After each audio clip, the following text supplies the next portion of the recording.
One day you're a kid having the best summer of your life in 2016, and the next day you're 25 years old with a lot of bills. Here's what I spent in 2024.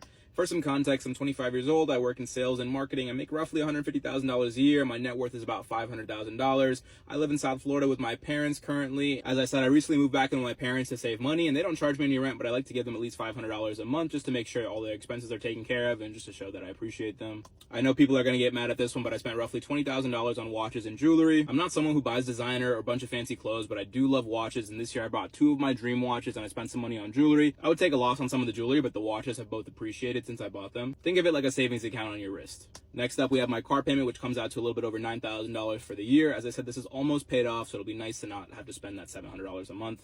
All right, next up, we spent $2,467 on dates this year. And no, I don't have a girlfriend, but I went on a few first dates this year, a couple repeat dates, some casual flings. And honestly, I don't think $2,400 is that bad. I know dudes out here in Miami that will spend that in just one night. Next up, I spent a little over $10,000 on travel this year. I'm so grateful and appreciative to have traveled as much as I have this year. I got to travel across the US. I went to 4 or 5 countries in Europe, and I got to take my parents to Hawaii for their 36th anniversary.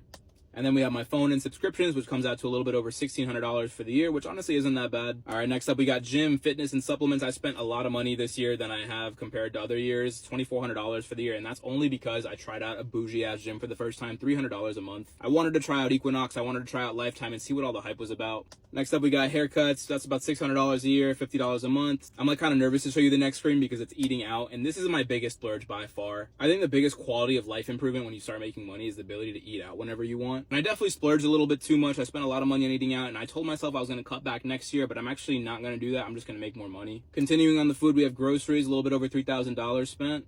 Then we spent about $1,200 on personal care. This is anything related to doctors, chiropractors, contacts for my eyes, getting a massage. Now, alcohol was surprisingly low, just a little bit over $500 this year. I'm honestly not a huge drinker. I'm kind of past that phase in my life, but if we're going out to celebrate, I'll celebrate. But on the money I don't spend on alcohol, I definitely do spend it on coffee, a little bit over $1,200 this year. Make your coffee at home. No, I don't want to. I like going to a coffee shop. I like it being made for me. It tastes better. I like to get my work done there. I like to talk to people at coffee shops. All right, next up, we got entertainment, a little bit over $2,400. I count this as anything that I need to pay to get into. A concert, a rave, a festival, a movie. And then we got shopping. I spent a little over $1,800 this year. This is mainly of clothes and new tech. Next one is a big one. I spent $3,000 on gifts. I love getting gifts, but I love to give them even more. Next up, I spent $1,200 on charity this year. If you can't afford to give back financially, give back with your time. The biggest allocation of money for the year, I was able to save and invest over $71,000 this year. I have an emergency fund and a high yield savings account, which would cover about 6 months of my own expenses. And once I had that funded, all the rest of my income pretty much goes to stocks, index funds, crypto, and starting up my own business here in 2025. Going into 2025, I want you to remember that wealth isn't just about numbers. It's about living it up today while setting yourself up to thrive tomorrow.